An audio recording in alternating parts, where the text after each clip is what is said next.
notion of the meaning of those terms. Let me mention one that we hope tonight to clear up in your thinking: Antichrist. When we use the word Antichrist, what do you think of tonight? And you will find that a great many people are very much interested in who is the Antichrist. In our question and answer program, periodically, I would say 3 times a year, we get a question from some very fine, sincere believer saying, who do you think the Antichrist is? May I say to you tonight that actually, for the believer, that's not the question at all. Not who is the Antichrist, but what is the Antichrist? What do you understand by the name? When I say Antichrist, what do you understand? May I say to you that anti can be used in either one of 2 ways. Anti can be used in terms of against, and in the Greek it means that anti-against Christ. Antichrist would be one against Christ. But it can also be used, anti can be one that actually doesn't claim to be against him, but really claims to be Christ, you see.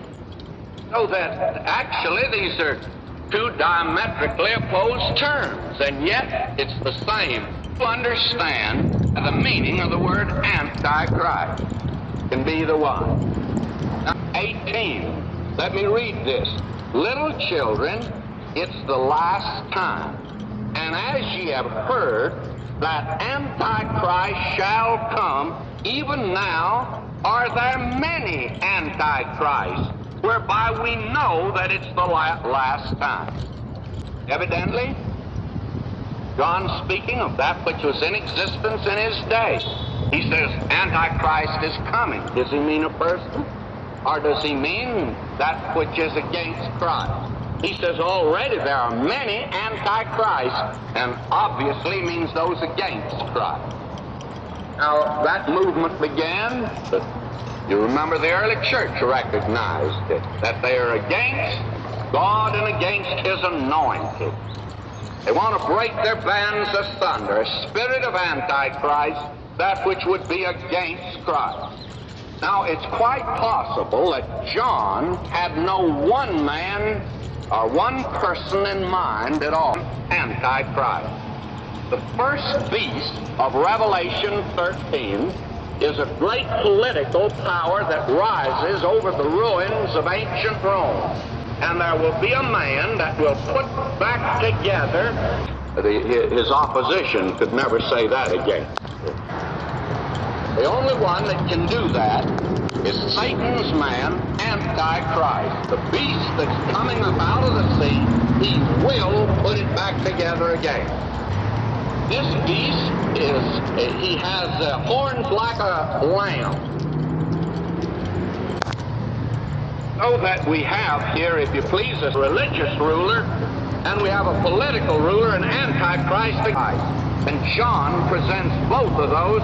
I have a notion when John in his epistle meant Antichrist, he was talking about both of these as being Antichrist.